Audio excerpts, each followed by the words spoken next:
Ну, чтобы понять, что такое гормоны и как они влияют на организм человека, мы должны сперва понимать, что такое гормоны. Он приводит в движение работу всех клеток, все вот эти физиологические механизмы, которые происходят в организме человека, в клетках человека, они обусловлены именно гормонами. Человек состоит из клеток. Клетки человека, вот человек рождается на этот срединный мир только для одного, чтобы ощущать счастье, чтобы быть счастливым. Если как доктор объяснить, что такое счастье с точки зрения биохимии, с точки зрения гормональной состояния, да, это опять же возвращаемся к гормонам. Счастье – это баланс гормонов. Есть самые основные три гормона, которые предопределяют наличие счастья, либо отсутствие счастья, да? Ну, не счастья, так скажем. Это три гормона в виде дофамин, серотонин и окситоцин. Это не считается как нейромедиаторы. Дофамин, он считается как гормон, не как гормон счастья, а гормон предвкушения счастья. Вот это чувствуют дети перед Новым годом в детстве. Вот скоро Новый год. Вот ощущение такое, что произойдет, хорошее. Вот это и есть игра дофамина. Со временем это теряется. И вот недавно прошел Новый год, и, наверное, ваши знакомые, и вы сами, наверное, ощущали. Что-то не то. Не так, как в детстве. Нету такого ощущения Нового года, ощущения праздника. Очень много я вот слушаю. А почему? Потому что дофамина мало стало образовываться. Дофамина много у детей. Второй нейромедиатор гормон – это серотонин. Серотонин – это тоже не сам гормон счастья вот, определенного, а, скажем, это гормон отсутствия несчастья. Предвкушение счастья и ощущение отсутствия несчастья, вот это и ощущение счастья происходит. И окситоцин – это гормон, отвечающий за социальные связи. Поэтому все вот нынешнее вот модное слово стало коуч, скажем, психологи, наверное, эти, да? Да, я так думаю. Они вот предлагают часто обниматься. Почему? Потому что при объятиях, при этих начинает лучше вырабатываться гормон окситоцин. Поэтому ощущение вот близости, ощущение вот этого, ощущение любви, вот именно на основе окситоцина вырабатывается. Если в человеке, в организме человека, в клетках человека не будет хватать основных веществ, которые вот это, из чего вырабатывается дофамин и серотонин, того же кислорода, того же витаминов, тот же витамин D, который вы говорили, это самые главные основные источники. Нет полностью ощущения счастья. Почему? Потому что не хватило материалов для выработки дофамина. Дисбаланс привел к нарушению обмена дофамина, серотонина, окситоцина, и человек в полной мере ощущение счастья не может ощущать. Долгое время вот это состояние очень плохо, пагубно влияет на организм. Очень многие, чтобы, скажем, искусственно поднять дофамин, серотонин, окситоцин, что они делают? Они принимают алкогольные напитки. Вот это стимуляторы выработки дофамина, серотонина, окситоцина. Алкогольные напитки очень хорошо, очень быстро, очень, скажем, существенно быстро поднимает уровень этих гормонов. Поэтому был человек вот в плохом настроении, очень плохом настроении, выпил, и ощущение счастья, и собеседник такой милым и хорошим покажется, все вокруг в розовом свете. Но все как быстро поднявшееся, искусственно поднявшееся, она и так и быстро падает. Вот она как быстро падает, вот ощущение счастья еще усиливается, понимаете? Поэтому, а клетки-то помнят вот это очень хорошее ощущение счастья, очень хорошее ощущение счастья. Дофамин, серотонин был в избытке. И вот потихоньку вот происходит алкоголизация человека. Так что ощущение счастья, ощущение, вот, скажем, востребованности, ощущение крепких социальных связей – это все игра гормонов.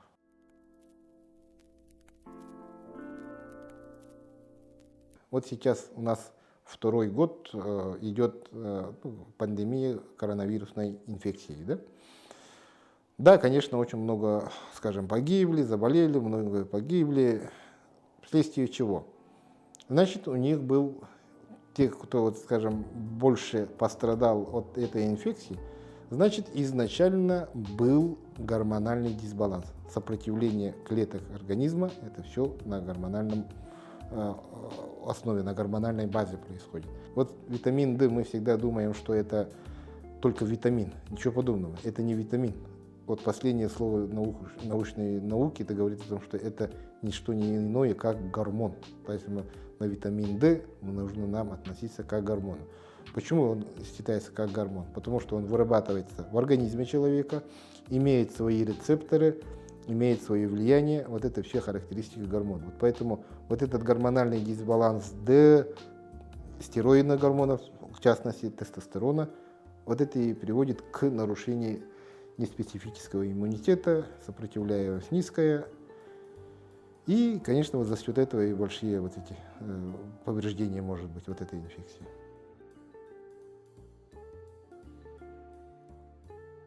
Сейчас идет время, скажем, выходить замуж, брать жены детей, которые родились в 90-е годы. 95-й, пускай будет 93-й, вот с тех пор.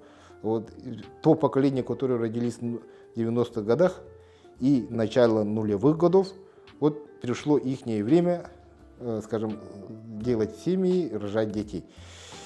И сейчас, как мы видим, доктора, которые занимаемся именно этой проблематикой, мы видим то, что очень-очень много, скажем, бесплодных, молодых, бесплодных семей. Почему же происходит такое, что нынешнее поколение молодых людей не может зачать естественным путем здоровых детей? Опять же, корень лежит глубоко. Давайте мы вернемся в советское время. Да? Была единая политика подготовки детей к будущему. Как это выражалась, эта политика? Это вот каждый день ежедневно в школах, в детсадах, яслях всем давали витамин D.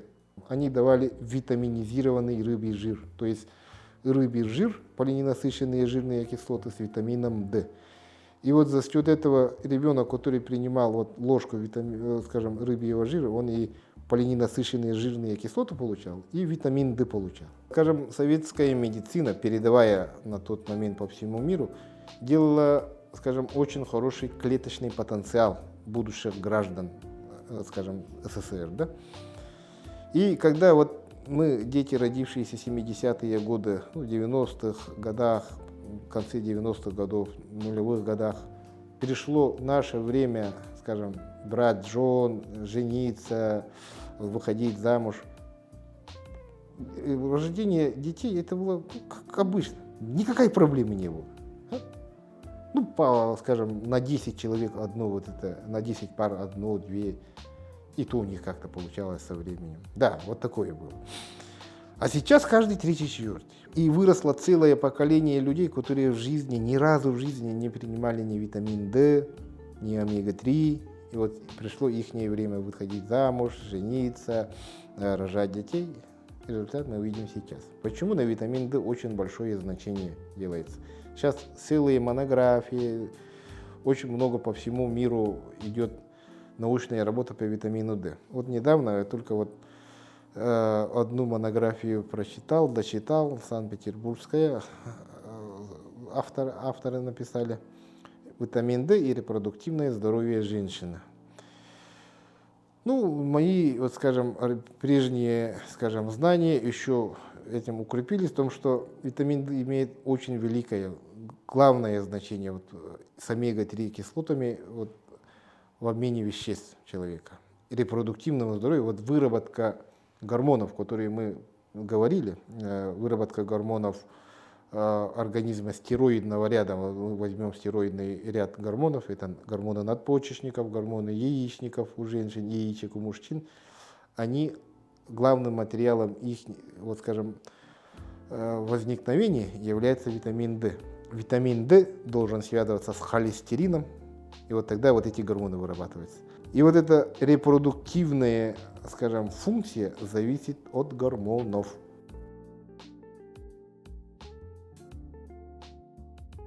Якутия изначально является регионом очень малой солнечной активности. Малая солнечная активность, но наши предки как-то выжили же. Раньше саха были саха, якуты были якутами. Они вели якутский саха образ жизни. Они охотились, рыбачили, лесозаготовки, скажем, заготовка сена. Всегда ходили под летнее время, вот интенсивные, вот, скажем, когда было интенсивное солнце, они интенсивно загорали, вот, принимали солнечные ванны. Это раз, это один существенный момент. Вот принимали солнечные ванны, уровень витамина D у них хорошо снижался, питались пищей, которая накопил в себе витамин D. Это той же рыбой, тем же мясом, которое себе, они же сами же вырастили, сами же собрали вот эти ягоды, все это. Вот это уровень витамина D хороший был. Большинство саха отошли от традиционного образа жизни. Мы живем, скажем, в городах основная масса, мы живем, скажем, в квартирах. Активное солнечное время мы не выходим на солнце. Если мы выходим на улицу в солнечное время, мы находимся под одеждой, в машине, пользуемся какими-нибудь СПА кремами, поэтому инсоляция, то есть солнечное принятие солнечных вот этих ванн, это у нас очень низкое стало.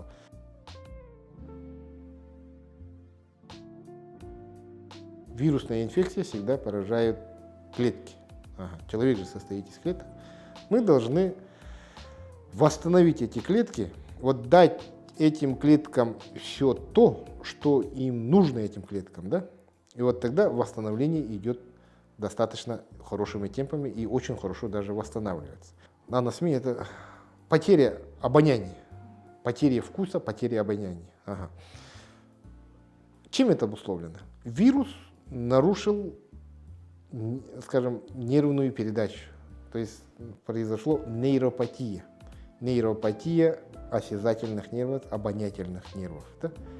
Все нейропатии, вот любому неврологу, например, человек болями, скажем, радикулитом, остеохондрозом, каким-нибудь болевым синдромом, если, скажем, приходит невролог, и невролог что назначает? Невролог назначает инъекции витамина группы В. Понимаете? Он для чего назначает невролог? Невролог очень давно знает, что витамины группы В восстанавливают нервную систему, нервные вот эти пути передачи, восстанавливают аксоны, нейроны, дендриты. Витамины группы очень хорошо на это влияют. И вот поэтому анасмия, потеря скажем, обоняния, это нейропатия, а нейропатия в основном, скажем, лечится витаминами группы В. А вот сколько назначить, как назначить, каким образом назначить, вот этому вам, людям помогут доктора. Утром уже просыпается уставший человек, энергии, силы хватает только на полдня, а потом уже никакой, надо лежать, отдыхать, никаких мыслительных процессов. Почему это происходит? Одним из самых главных причин вот такого состояния – это состояние гипоксии, то есть нехватка кислорода. Коронавирусная инфекция стала триггером, скажем, пусковым механизмом усиления вот этой гипоксии. Почему гипоксия? Гипоксические клетки не могут выполнить свою функцию, поэтому энергии нет. Поэтому вот этого обмена веществ нормально не происходит. Поэтому энергии хватает только на полдня, выпадают волосы, все это такое.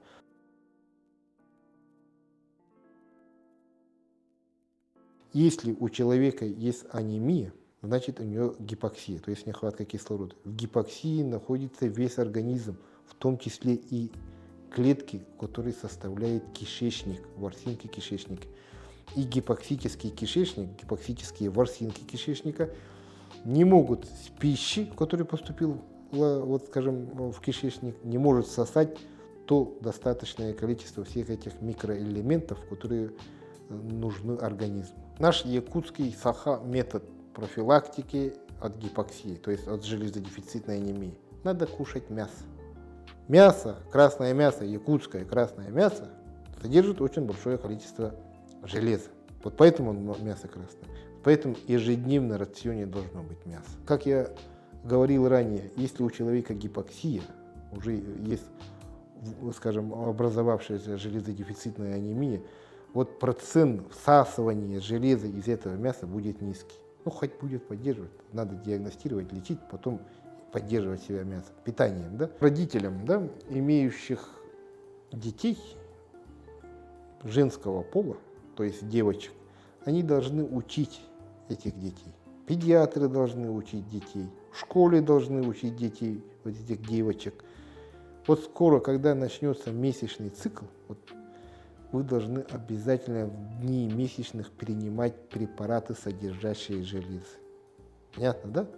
Внизу теряется, сверху восстанавливается должно быть. Потому что очень много теряется. Вот ежемесячно теряется. Женщина подвержена анемии. Сейчас анемия это наравне с коронавирусом, он и является, скажем, пандемией. Вот очень много по всему миру, скажем, железа. Каждый третий человек страдает анемией. И скажем, годно надо сдавать, иной раз, 2 раза, надо сдавать анализы и смотреть, есть ли железодефицитная анемия или нет ли железодефицитной анемии. Просто вот то, что сейчас идет, уже давным-давно идет, еще вот с тех пор идет, смотреть общий анализ крови и там смотреть только гемоглобин и эритроцит, это не работает. По гемоглобину и эритроцитам диагностировать железодефицитную анемию невозможно. Может быть такое, что количество эритроцитов даже может быть очень даже хорошее, но это только количество. Мы должны смотреть качество, объем эритроцитов, разница между эритроцитами какая, содержание гемоглобина в одном эритроците, концентрированность гемоглобина в одном эритроците. И самое главное, мы должны посмотреть именно специфический анализ, называется ферритин, то есть запасы железа в организме какие. Скажем, нормы у всех разные. Мы должны смотреть еще белок, транспортирующий железо. То есть диагностика анемического состояния – это очень обширное.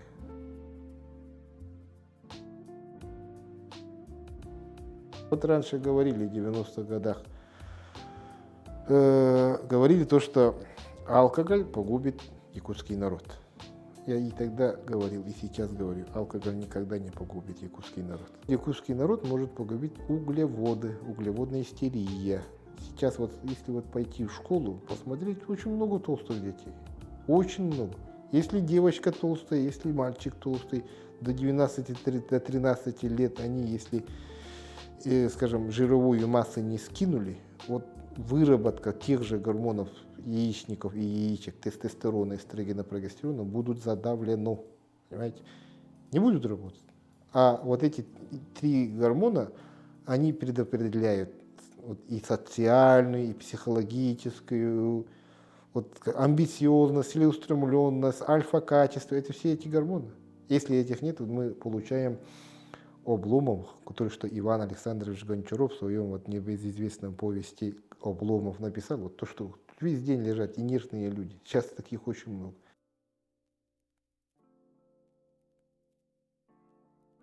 Надо стараться так сделать, чтобы клетки были здоровы, в клетках была энергия. Что нужно для того, чтобы была энергия в клетках?